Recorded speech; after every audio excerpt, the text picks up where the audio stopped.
Masret Shabbat Daf Tedvav. On commence à la deuxième ligne. Goufa Amar Rabbi Yehuda Amar Shmuel. Donc la Gemara va reprendre quelques enseignements que nous avons vus dans les dapim précédents. Et la Gemara va les développer et les expliquer. Tout d'abord, la Gemara nous rapporte ce que nous avons vu. Amar Rabbi Yehuda Amar Shmuel. Yutret Gazrou Yutret Nechleku.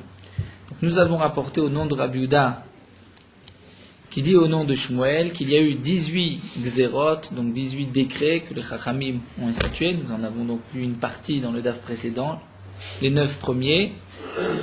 Mais c'est marqué aussi au Biotret Nechleku. Il y en a 18 autres, ou Nechleku, où ils étaient en discussion, les élèves de Shammai et de Hillel. Et la Gemara pose la question, et pourtant, Vatania, nous avons une contradiction, puisque dans une braïta, c'est marqué Hushvu. C'est-à-dire que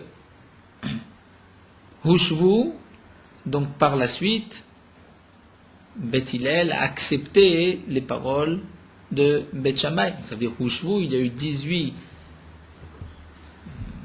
discussions, mais qui en fin de compte se sont terminées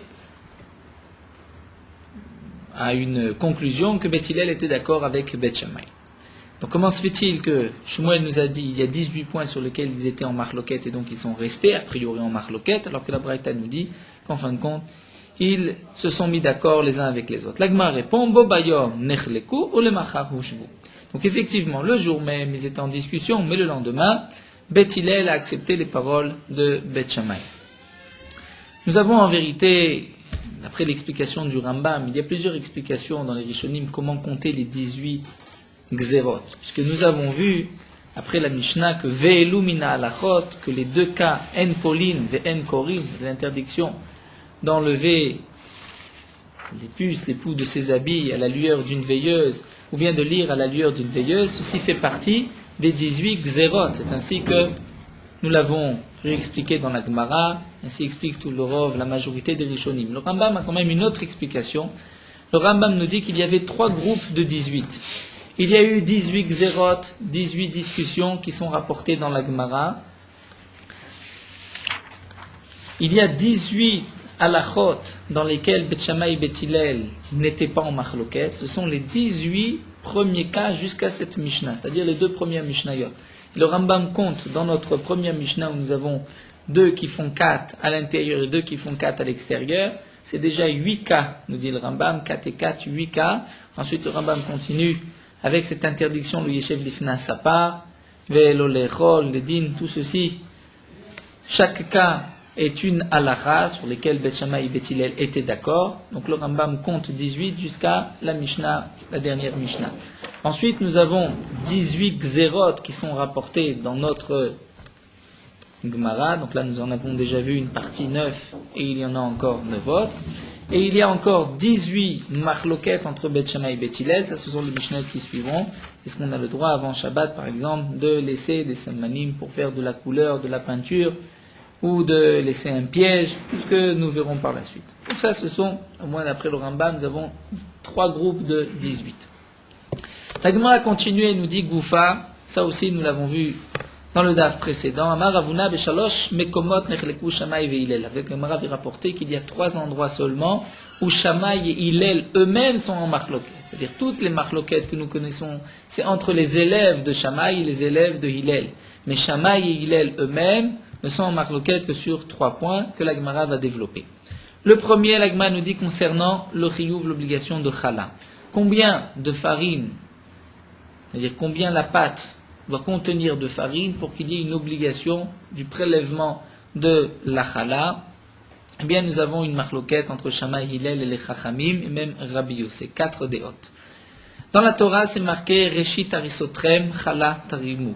Dire le début de vos pâtes, vous prendrez une afrachat chala, on doit prendre et que normalement on doit donner au Kohen. Arisotrem, nous apprenons du pasuk que c'était que des Isat Midbar, c'est-à-dire la pâte que les Bnei Israël avaient dans le désert. Les Bnei Israël recevaient dans le désert la manne, Asiri Taefa, un dixième de Efa, le dixième de Efa, puisqu'une Efa est de 18 cabines, donc une autre mesure, nous avons Efa, cabine, nous verrons Lugim, encore Betim, des œufs. La mesure de 18 cabines, c'est la mesure d'une Efa. Les Bnei Israël recevaient tous les jours Asiri Taefa, un dixième de Efa. Un dixième était partagées en deux parties, une pour le matin, une pour le soir. Un dixième de 18, il y a aussi deux manières de calculer dans la Gemara le dixième. Est-ce que c'est milégav ou milébar, c'est-à-dire de l'intérieur ou de l'extérieur? Nous connaissons milégav, le plus simple, c'est-à-dire 18 divisé par 10 fait 1,8. Mais il y a un autre calcul milébar, c'est-à-dire une fois que on va rajouter, on va enlever un dixième, d'après ce calcul de milébar, un dixième c'est 2 cabines. Puisque 2 cabines, lorsque je les rajoute à 18, j'en ai 20, et lorsque je divise donc ces 2, ces 20 que j'ai en tout par 10, je retrouve les 2 que j'ai rajoutés. Ça c'est un autre calcul, donc milébar ou milégav. Donc ici, dans notre Gemara, nous avons Shammai, Omer, Mikav, Chala.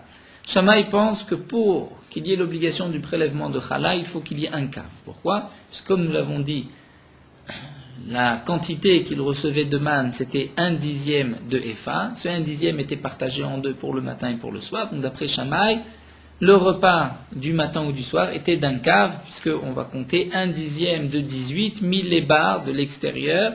Donc c'est 2 qui est divisé encore une fois en 2. Et donc nous avons un cave, c'était le repas du matin ou du soir, et c'est sur cette quantité qu'on doit faire le prélèvement de la chala. D'après Hillel, au même Mikabaim, 2 cabines, puisque d'après Hillel, c'est la quantité qu'on recevait de manne pour toute la journée. Les Chachamim omrim lo kedivreze, les Chachamim nous disent ni comme l'un ni comme l'autre. Donc là, la Gemara en vérité n'avait besoin de nous rapporter que la marloquette de Shammai et Hillel, mais la Gemara continue et nous rapporte l'avis de Chachamim et de Rabbi Yossé. Chachamim nous disent ni comme l'un ni comme l'autre, et la cave ou merza chayav bechala. C'est un cave et demi sur lequel j'ai l'obligation de faire le prélèvement de la chala, pas moins. Comment ça, comment on arrive à un cave et demi? C'est un calcul un peu compliqué, puisque, comme nous allons le voir, les mesures ont changé dans le temps. Au départ, il y avait la mesure qui était midbarit, du désert. Ensuite, il y a eu la mesure Yerushalmi de Yerushalayim, et ensuite, il y a eu celle de Tzipori. Et à chaque fois, on a enlevé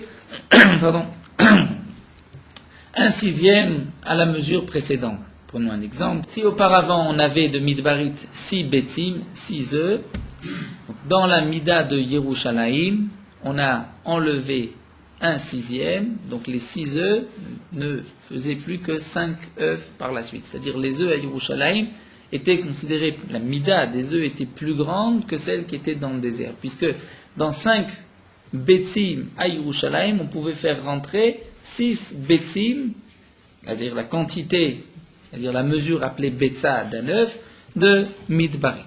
Donc d'après le calcul, voici comment on arrive à 1,5. Donc 1,5, il s'agit d'une mesure Yerushalmite. On a déjà enlevé un sixième par rapport à la mesure Midbarit. Donc Rashi nous explique. Tout d'abord, il faut dire que d'après les Chachamim, le calcul de 1/10, ce n'est pas 1/10 millégav de l'extérieur, mais millébar de l'extérieur, mais millégav de l'intérieur. C'est-à-dire, puisque la série Taïfa du désert, c'était 18 cabines. Donc lorsque je vais diviser par 10, 1/10 c'est 1,8. 1,8, c'était la mida, 1,8 de mitbarit. Comme Hillel, que je compte le repas du matin et le repas du soir. Seulement 1,8 de la mida du désert peut rentrer dans 1,5 de la mida de Yerushalayim. Donc on va quand même rapidement voir le calcul dans Rashi. Donc Rashi divise la mida de cave d'abord en lugin, puisque dans chaque cave il y a 4 lugin. Donc au départ, lorsqu'on avait 1,8, donc 1,8, nous avions pour un cave, le premier cave, donc nous avions déjà 4 lugin, plus 1,8, donc on va avoir encore 2 lugin pour la moitié, donc 6 lugin, et pour le reste, pour arriver au 0,8, c'est-à-dire 4 cinquièmes en vérité. Donc lorsqu'on va rajouter de 2,5 cinquièmes jusqu'à 4 cinquièmes, donc il nous faut encore rajouter un loug, un œuf et un cinquième d'un œuf, puisque dans un loug il y avait 6 œufs. Donc d'après ce calcul-là, les 1,8 lougs correspondaient, nous dit Rashi, à 7 lougim plus un œuf et un cinquième d'œuf. 6 lugin peuvent rentrer dans 5 lugin de la Mida de Yerushalayim. Donc les 6 lugim ne feront plus que 5. Ensuite, le dernier lug, plus la Betsa et le Chomesh Betsa, puisque Betsa et Chomesh Betsa, c'est en vérité un cinquième, c'est un sixième, pardon, d'un lug. Donc lorsque nous avons le dernier lug plus un Betsa et un Chomesh Betsa, donc on arrive à un autre lug de la Mida de Yerushalayim. Donc il fait en tout 6 lugim de Yerushalayim. 6 lugim de Yerushalayim, c'est un cave et demi, cave ou merza, puisque chaque cave est de 4 lugim. Donc 4 plus 1 demi, 2, nous avons 6 lugim. C'est-à-dire que, d'après les Chachamim, le 1,8 cave du désert correspondait à un cave et demi de la Mida de Yerushalayim. Mishik Dilu Amidot, donc l'Agma nous dit, lorsqu'on a fait grandir les mesures, on a donc rajouté un sixième, à ce moment-là, on a dit Chameshet Revaim Kemar, c'est-à-dire lorsque à Tzipori, on a enlevé pour 6 mesures, on n'en a fait que 5, donc les 6 lugim qui étaient un cave et demi à Yerushalayim ne font plus à Tzipori que un cave et un quart, c'est-à-dire en vérité 5 quarts. C'est ce que la Mishnah nous dit, Chameshet Revaim Kemar, 5 quarts, donc c'est en vérité 1 et un quart de Kemar de farine, Raevim Bechala, c'est à ce moment-là qu'on a l'obligation de Chala. Rabbi Yossé Omer, Rabbi Yossé continue nous dit, c'est Chamesh Pturim, lorsqu'il n'y en a que 5 quarts, ils ne sont pas tours. Mais Chamesh Veot Chayavim, c'est lorsqu'il y a un cinquième plus encore un petit peu, c'est-à-dire d'après Rabbi Yossé, il faut qu'il y ait, après avoir pris la Chala, encore 5 quarts de cave. Donc c'est pour cela qu'on a besoin de 5 quarts plus encore un machou de quoi prendre la chala. Ce machou correspond à, comme c'est marqué dans Torshim, Rachid le rapporte, un 22e de... Bon, c'est une petite mida. On ne va pas rentrer dans les détails puisque l'essentiel de la Gemara ici c'est Shammai et Hillel. Donc nous avons vu la première marloquette entre Shammai et Hillel eux-mêmes, c'est à savoir est-ce que c'est un cave pour qu'il y ait l'obligation de prélever la chala ou 2 kavim comme le disent Hillel. La Gemara continue, nous dit Vehedach, la deuxième marloquette entre Hillel et Shammai, c'est Hillel Omer, Hillel nous dit Malehin, Maim, Shuvim, Poslim et Amigve. Lorsqu'il y a l'équivalent d'un un hin c'est 12 lugin, d'eau Shuvim qui a été puisée, donc non pas de l'eau de pluie qui va tomber directement dans un migvé, Poslim et Amigve vont rendre pasoul le migvé. Puisque nous savons qu'un migvé doit avoir la quantité de 40 CA, c'est une mesure 40 CA. Lorsqu'il y a 40 CA, on peut rajouter autant d'eau qu'on veut dans le migvé reste caché. Mais lorsqu'il y a moins que 40 CA, nous dit Hillel, lorsqu'on va rajouter l'équivalent de 12 lugin, c'est à ce moment-là que le migvé est pasoul. La Gemara continue et nous dit Shechaya Vadam Lomar Belashon Rabo, c'est-à-dire pourquoi Hillel nous ont dit hin, c'est une mesure qui est marquée dans le pasouk, mais qui n'est pas marquée, qui ne fait pas partie du langage des Chachamim. Normalement, les Chachamim utilisent la mida de Louvre. Donc, comment se fait-il que Hillel ont utilisé la mida du Pasuk Hin? La Gemara nous répond, Shkaev Adam Lomar Belashon Rabo. Un homme a l'obligation de reprendre le langage de son maître. C'est-à-dire, c'est vrai qu'il n'y a pas de différence entre un Hin et 12 lugin, mais Hillel a repris le langage de son maître, c'est-à-dire de ses maîtres Shmaya et Aftalion, puisque eux-mêmes ont dit Hin, pour dire 12 lugin, eh bien Hillel a repris 12 lugin. Alors que Shammai Omer, Tisha kabin, il faut 9 kabines. Lorsqu'il y a 9 kabines, le migvé est pasoul. Vachachamim omrim lo kidivreze velo kidivreze, les cham nizni comme l'un ni comme l'autre.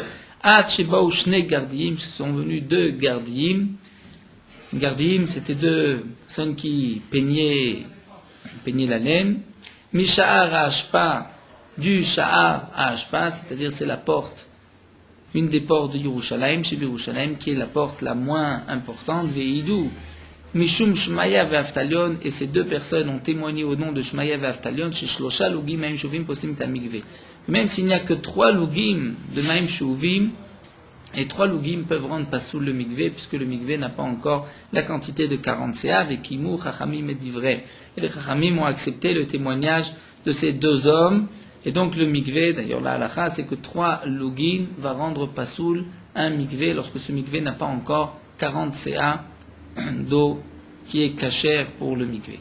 Donc là, nous avons notre deuxième marloquette entre Shammai et Hillel. La troisième marloquette, c'est la première Mishnah de Masret Nida. Shammai Omer Kol Anashim Dayan Sha'atan. Nous l'avons vu dans Masret Nida.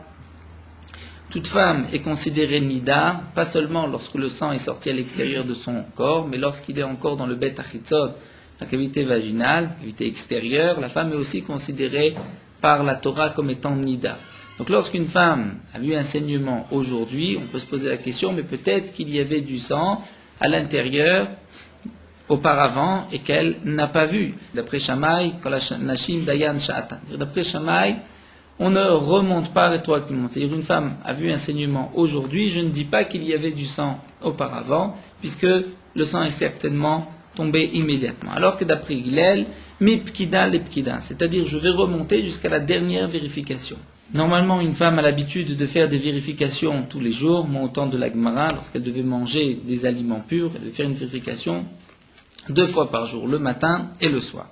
Une femme a fait une vérification le matin à 8 heures du matin. Elle a trouvé, il y a eu un saignement à 4 heures de l'après-midi. Elle est impure depuis 8 heures du matin. Donc tout ce qu'elle a touché comme aliment pur depuis 8 heures du matin est impur, puisqu'on peut se dire qu'il y avait du sang à l'intérieur depuis la dernière vérification. La Felo Yamé Marben d'Isilel, et même si cette dernière vérification remonte à quelques jours. Alors que Chachamim Omrim, lo kidivreze, lo kidivreze, les Chachamim disent ni comme l'un ni comme l'autre, et là, me'et le'et, me'et aliad mipkida lepkida. C'est-à-dire, d'après les Chachamim, on va remonter au maximum à 24 heures, me'et le'et. Mais me'et aliad mipkida lepkida, donc les 24 heures vont diminuer la dernière vérification. C'est-à-dire, si sa dernière vérification date de 2 jours, elle ne sera impure que depuis 24 heures. Ou mipkida lepkida, me'et aliad me'et le'et. Parfois, c'est le contraire. C'est-à-dire, si dans les 24 heures, elle a fait aussi une vérification, donc elle est impure depuis la dernière vérification, on ne remontera pas 24 heures en arrière. En tout cas, là, nous avons donc les 3 marloquettes. La dernière, concernant Ilchot Nida, entre Shammai et Hillel. Donc, la Gemara nous a rapporté ces 3 marloquettes où Shammai et Hillel eux-mêmes sont en marloquettes. Et la Gemara continue et pose une question, tous les cas, il n'y en a pas d'autres. Et pourtant, en Vaïka, nous avons une marloquette, la marloquette bien connue de Masret Chagiga. Hillel Omer Lismor, Veshamay Omer Shelo Lismor. C'est une marloquette où beaucoup de Chachamim étaient en marloquette, et puis comme nous allons le voir, Yosef ben Yoézer, Yosef ben Yochanan. Normalement, le jour de Yom Tov, c'est une marloquette, est-ce qu'on a le droit d'apporter un korban, un shlamim, des nedarim, d'avod, de faire des cadeaux, des dons de korbanot au Beth Amikdash. D'après Hillel, on pourra apporter ce korban et on pourra même faire la smicha, c'est-à-dire poser ses mains sur le korban, comme c'est l'habitude pour chaque korban de poser ses mains. Alors que Shammai Omer Shelo Lismor, Shammai dit on ne peut pas poser les mains, puisque lorsqu'on on pose les mains sur une bête, donc on s'appuie, on se repose sur la bête, il y a une interdiction midera banane d'utiliser une bête vivante. Donc si c'est ainsi, nous disent Shammai, on ne pourra pas faire la smicha devra se faire avant Yom Tov. Donc voici une 4e marloquette. D'après Hillel, on pourra faire la smicha, poser ses mains sur le korban le jour de Yom Tov, et d'après Shammai, on ne pourra pas. La Gemara répond, Kikama Ravuna, quand est-ce que Ravuna a dit qu'il n'y a que 3 marloquettes? C'est Echad et les Kaplukta de Ravunatev Va'edayu. C'est lorsqu'il n'y avait pas d'autres marloquettes, c'est-à-dire d'autres rabbanim qui étaient en marloquette en même temps qu'eux. Alors que dans la marloquette de l'Ismor, Veshilo l'Ismor, tous les Nessi'im et les Avod Beddin de toutes les époques, depuis Yosef ben Yoézer jusqu'à Hillel, étaient en marloquette. Est-ce qu'on a le droit de poser ses mains ou pas? Donc, puisqu'il y a une marloquette, cette marloquette était antérieure, et beaucoup d'autres Chachamim étaient en marloquette, donc on ne les compte pas, on ne compte pas cette dernière marloquette comme étant une marloquette entre Shammai et Hillel eux-mêmes. La Gemara, sur oui, mais là, les Chachamim qui étaient en marloquette auparavant, l'un disait comme Hillel, l'autre comme Shammai. C'est-à-dire la marloquette entre Hillel et Shammai était déjà de Yosef ben Yoézer, Yosef ben Yochanan. Et chaque Nasi Avedin de chaque génération était en marloquette. L'un pensait comme Shammai, l'autre comme Hillel, jusqu'à Shammai. Donc c'est pour cela que cette marloquette, ce que dit Shammai et ce que dit Hillel, ce n'est pas leur propre avis, mais c'était déjà une marloquette autre rabbanim auparavant. La Gemara continue et pose une dernière question. Vaïka abotser lagat. Nous avons aussi une marloquette, puisque nous savons que tout aliment, pour qu'il puisse, au contact avec une source d'impureté devenir impure, il faut qu'il y ait eu un liquide qui était en contact avec cet aliment. Lorsque un homme va couper du raisin, les gâte pour ensuite aller le presser. Et ce raisin, lorsqu'il va être transporté, il va y avoir un peu de jus qui va couler. Est-ce que ce jus est considéré comme un mashké, une boisson? Il pourra donc être considéré comme le contact entre l'aliment et le liquide, l'aliment et le liquide, pour lui donner le statut de Mekabel Touma. Maintenant, cet aliment pourra recevoir la Touma. Shama Yomer Urshar, Shama nous disent que oui. Ve Hillel Omer Lo Urshar, d'après Hillel, Lo Urshar. Ce n'est pas considéré comme un mashké, étant donné qu'on ne l'utilise pas, ce liquide ne va pas être gardé, il va être jeté. Donc nous avons encore une marloquette, nous avons Shammai et Hillel qui sont eux-mêmes en discussion. L'Agma répond, Barmine de Aïd Atam Kashatikle Hillel le Shammai. L'Agma nous dit le dernier cas, c'est un cas particulier, étant donné que Hillel, a accepté par la suite les paroles de Shammai, et c'est pour cela que la marloquette ne s'est pas maintenue. Ensuite Hillel était d'accord avec Shammai, donc on ne le compte pas comme marloquette Hillel et Shammai. L'Agma reprend avec ce que nous avons vu aussi auparavant, Yosef ben Yoezer, Ishtzeredav, Yosef ben Yochanan, Yerushalayim, Gazru, Touma, Eretz Amim, Vaklis, Ruchit. L'Agma avait dit que Yosef ben Yoezer et Yosef ben Yochanan avaient décrété une impureté à l'Eretz Amim sur la terre des peuples, c'est-à-dire en dehors d'Eretz Israël. La terre en dehors d'Eretz Israël rendait impur tout aliment, par exemple, qui était en contact de cette terre. Ve'al Kilis, Ruchit, et les ustensiles en verre, puisque Minatora, le verre n'est pas rapporté dans la Torah, Yosef ben Yoezer ben Yochanan ont décrété qu'il y avait aussi une impureté pour le verre. Donc la Gemara va poser une première question tout d'abord. Va'arabanan de Shmonim Shana Gazo. Cette Gzera, a priori, ce n'est pas la Gzera de Yosef ben Yoezer, Yosef ben Yochanan, mais c'est la Gzera des Chachamim de Shmonim Shana des 80 ans. Quels 80 ans? Nous allons voir 80 ans avant la destruction du Beth Amikdash. Donc la Gemara pose la question, ce n'est pas Yosef ben Yoezer, Yosef ben Yochanan qui ont décrété cette Gzera, mais c'est les Chachamim, 80 ans avant la destruction du Beth Amikdash. Damar Rav Kahana, puisque Rav Kahana a dit que Shechala Rabbi Ishmael be Rabbi Yossé, lorsque Rabbi Ishmael be Rabbi Yossé est tombé malade, Shalchulo, Rebi Emor lanu Shnaim veshalosh dvarim shamarta lanu shem avicha. Les Chachamim lui ont posé la question, dis-nous 2 ou 3 enseignements que tu as dit au nom de ton père, Rabbi Yossé. Shalach lahem, il leur a envoyé, il leur a dit, Kachamaraba, ainsi a dit mon père Rabbi Yossé. Kouf Peshana, 180 ans, Ashelocharav Abayit avant la destruction du Beth Amikdash, Pashta Malchut Arsha'a al Israël. C'est-à-dire Malchut Arsha'a, c'est le royaume, l'empire romain qui a commencé à conquérir Israël. 80 Peshana, Ashelocharav Abayit, 80 ans avant la destruction du Beth Amikdash, Gazru Touma al Eretz Amim Vaklis Ruchi. Ils ont décrété donc une impureté pour la terre en dehors d'Israël et sur les ustensiles en verre.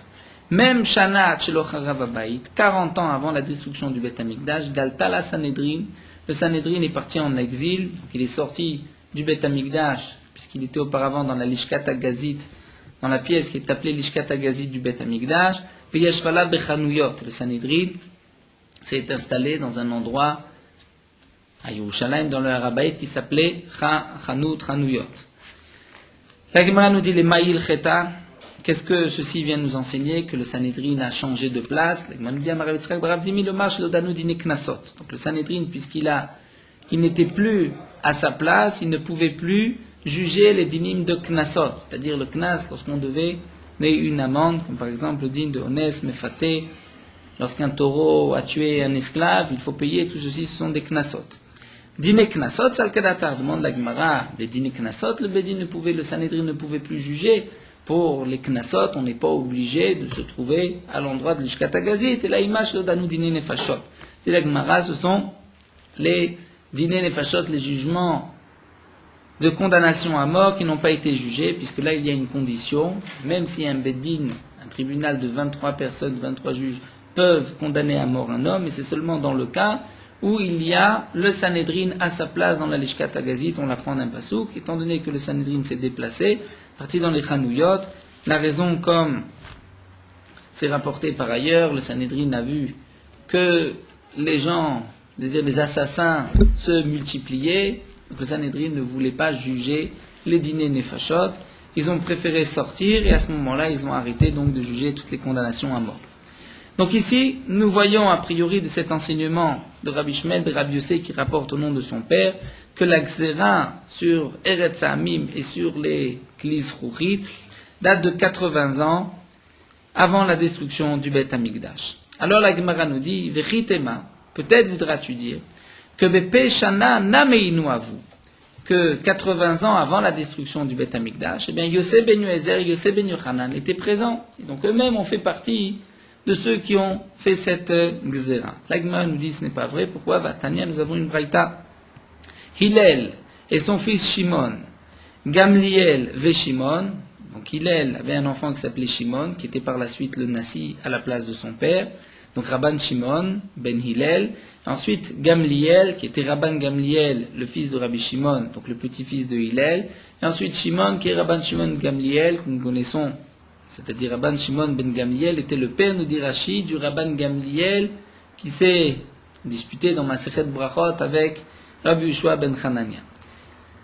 Donc Hillel, son fils, son petit-fils, son arrière-petit-fils, Naagu Nesiutan, Fnei Abayit, Me'ashana. Les 100 dernières années avant la destruction du Beth Amikdash, c'était Hillel, Shimon, Gamliel et Shimon, son fils, donc ces 4 générations qui étaient les Nessim, présidents du clan d'Israël. Ve'ilu Yosef ben Yoézer, Yishseredav Yosef ben Yochanan, avec Admetouvé, alors que Yosef ben Yoézer et Yosef ben Yochanan étaient bien antérieurs à Hillel de plusieurs générations.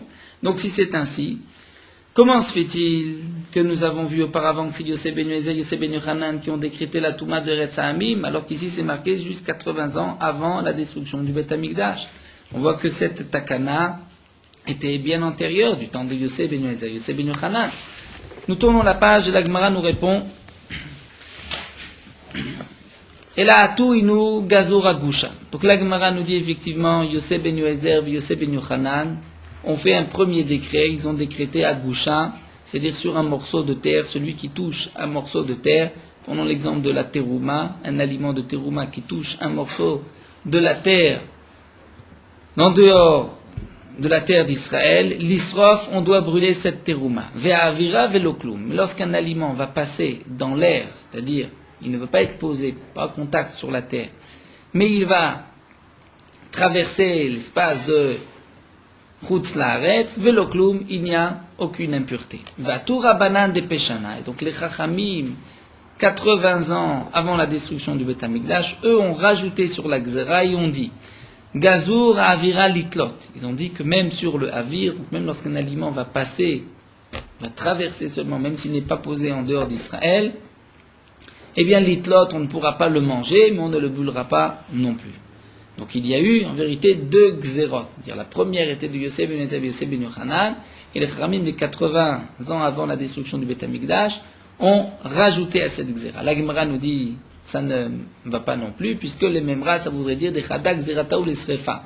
C'est-à-dire que donc dès la première gzera, les Chachamim, Yosef ben Yoézer et Yosef ben Yochanan ont décidé que si la terouma touche un morceau de terre, on devra brûler cette terouma. Et pourtant, nous avons un enseignement de Ilfa que la Gemara avait rapporté plus haut, Va'amar Ilfa Yadaim Trilat Zeratan Nisrefa. Ilfa nous dit que Yadaim, nous avons vu que les Chachamim ont fait cette gzera, que si un homme ne sait pas laver les mains et qu'il touche un aliment de terouma, cet aliment de terouma doit être brûlé. Ilfa nous dit, dès le départ, la gzera des Chachamim était la suivante, que si tu ne te laves pas les mains et tu touches la terouma, on doit brûler la terouma. Dès le départ, la gzera était l'isrefa pour brûler la terouma. Donc il y a daim ou des trilat zeratan isrefa, puisque Ilfa nous dit c'est les mains, donc c'est seulement la gzera des yadaim des mains. Les Chachamim ont décrété que si un homme touche de la terouma, on devra la brûler. Amidé achérine, mais les autres gzerot, l'eau, c'est-à-dire on ne va pas directement brûler la terouma. Pour brûler la terouma, il faut vraiment considérer qu'il y ait eu une impureté. Normalement, on ne brûle pas ça, comme ça de la terouma. Il faut que la terouma est en contact avec une source d'impureté.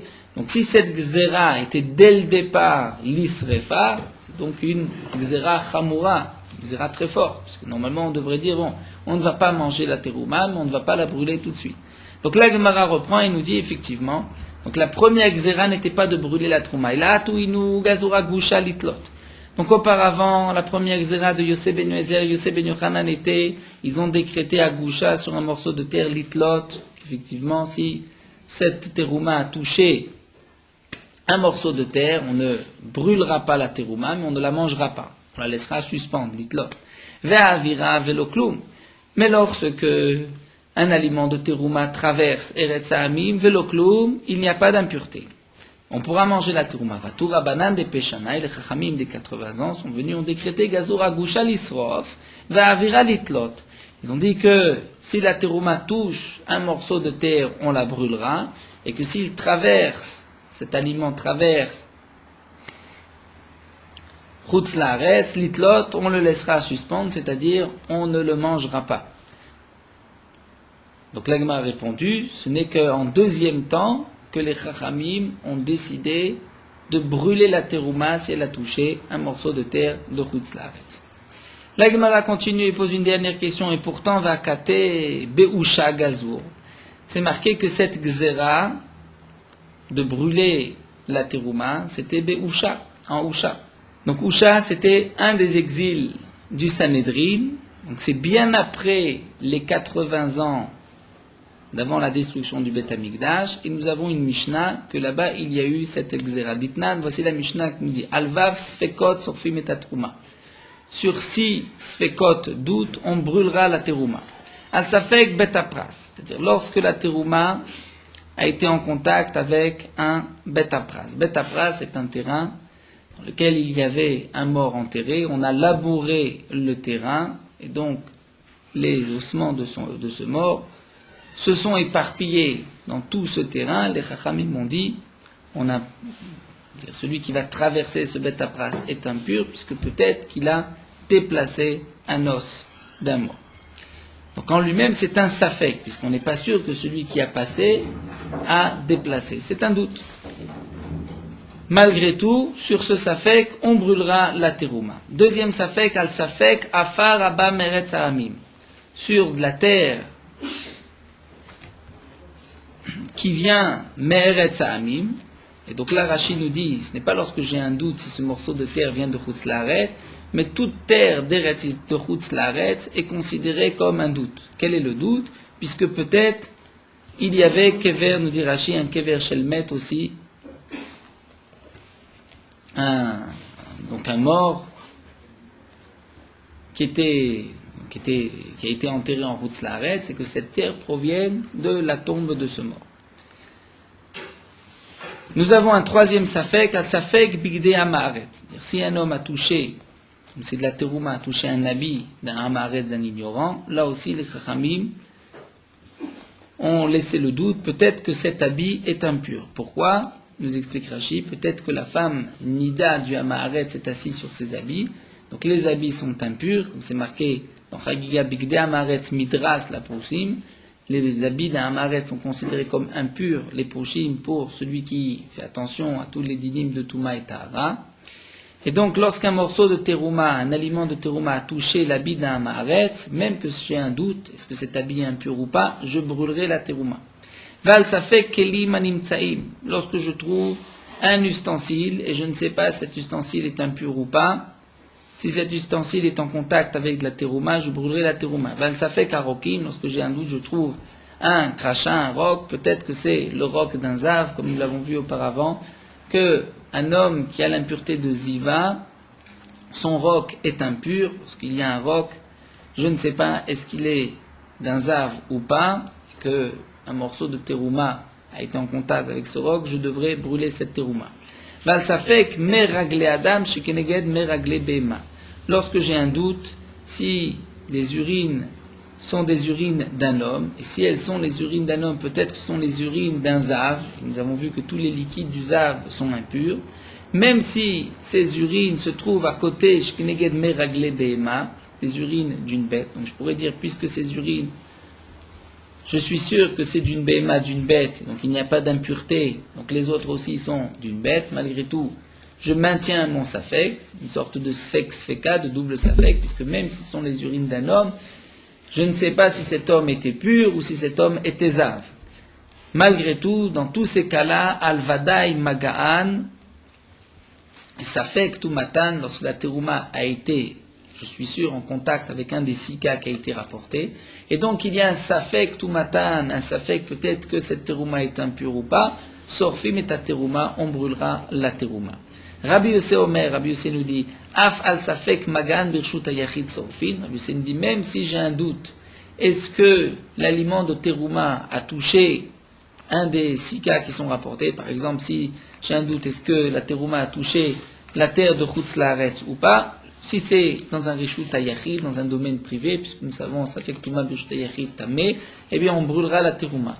Vechachamim Omrim Birshut Hayachid Tolin, si c'est dans un domaine privé, Tolin, on laissera suspendre, puisque j'ai un doute, donc je ne mangerai pas la terouma, mais je ne la brûlerai pas.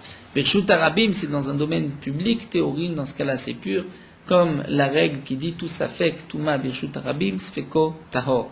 En tout cas, nous voyons dans cette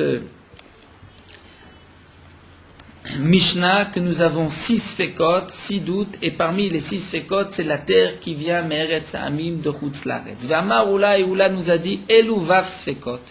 Ces 6 Fekot, ces 6 doutes qui sont rapportés, Beusha Itkinu. Les Chachamim l'ont institué, décrété à Usha. Donc si c'est ainsi, on revient à la question de la Gemara. Comment pouvons-nous dire que c'est Yosef ben Yoézer et par la suite les Chachamim, 80 ans avant la destruction du Beth Amikdash, qui ont institué cette Touma en dehors de la terre de Chutz Laaretz, et la Gemara donc nous a rapporté ici que même à Usha, c'est-à-dire bien plus tard, il y a eu cette Takana. Donc la Gemara reprend et va nous dire Ela atuinu gazura gusha ditlot. Donc on va dire que Yosef ben Yoézer et Yosef ben Yochanan ont décrété la première Gzera, c'est-à-dire Agusha Litlot. Si un aliment de terouma a touché un morceau de terre de Chutz Laaretz, Litlot, on ne brûlera pas la terouma, mais on ne la mangera pas, on la laissera suspendre Litlot. Va avira veloklum. Si un aliment de terouma a traversé le avir de Chutz Laaretz, veloklum, il n'y a aucune impureté, je peux manger la terouma. Patur Abanan de Shmonim Shana, les Chachamim, 80 ans avant la destruction du Beth Amikdash, ont rajouté dans la Gzera et on dit Gazour, Idi, Vidi, Litlot. Dire tous les deux, aussi bien l'aliment qui a été en contact avec la terre de Chutz Laaretz et l'aliment qui a traversé la terre de Chutz Laaretz, Litlot, on devra le suspendre, on ne pourra pas le manger. Donc ils ont rajouté une Gzera sur le Avir, lorsqu'on passe dans l'espace. Vatou Beusha, et par la suite les Chachamim de Usha ont décrété Gazour Akusha l'Isrof, que si l'aliment de terouma est en contact avec un morceau de terre, on devra le brûler. Ve'avira kedekae kae. Mais lorsqu'un aliment va traverser Chutz Laaretz, là, ils n'ont pas rajouté dans la Gzera, ils ont laissé la Gzera précédente, c'est-à-dire l'itlot, on devra le suspendre, on ne le mangera pas, on ne le brûlera pas. Donc là, la Gemara nous a expliqué exactement la Gzera de Eretz Hamim. Tosfot nous rapporte que malgré tout, la Gemara n'a pas répondu concernant les klis chouchit, concernant les ustensiles en verre, mais Tosfot nous dit qu'on peut donner la même réponse. Encore quelques détails dans Tosfot, on ne va pas rentrer dans tous ces détails. Reprenons la Gemara, où la Gemara va maintenant expliquer klis chouchit, maitama gazur beurabanan tuma. Nous avons vu que les Chachamim ont décrété qu'un ustensile en verre, si cet ustensile est au contact d'un reptile mort, par exemple, une source de Touma, cet ustensile est impur. Normalement, Minatora, il n'y a pas d'impureté pour un klis chouchit. Les Chachamim ont décrété, même pour un kli en verre, il y a une impureté. Pour quelle raison, demande la Gemara. Amar Rabbi Yochanan nous dit, Amar Resh Lakish, au nom de Resh Lakish. Oil vetrilat briatan minachol.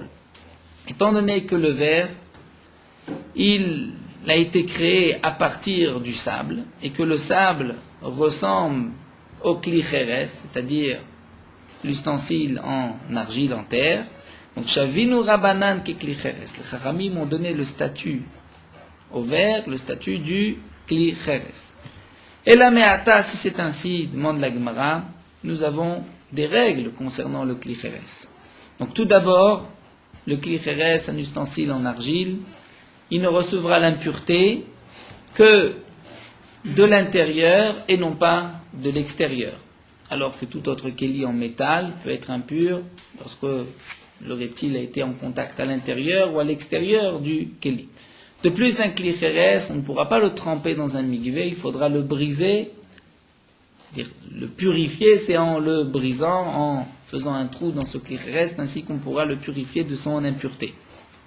Donc la Gemara va poser toutes ces questions, nous allons voir juste aujourd'hui la première. La Gemara pose la question, la meata, si c'est ainsi, lote laem tara bemikvé.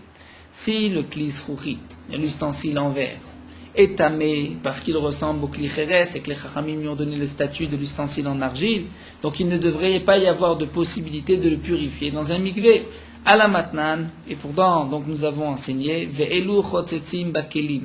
Voici ce qui va être une chatzitza, c'est-à-dire qui va faire écran entre le keli et l'eau du mikvé, puisque lorsqu'on va tremper un ustensile dans un mikvé, il faut que cet ustensile soit entièrement plongé dans le mikvé et qu'il n'y ait pas non plus de séparation, d'impureté qui puisse faire écran entre les eaux du mikvé et le keli.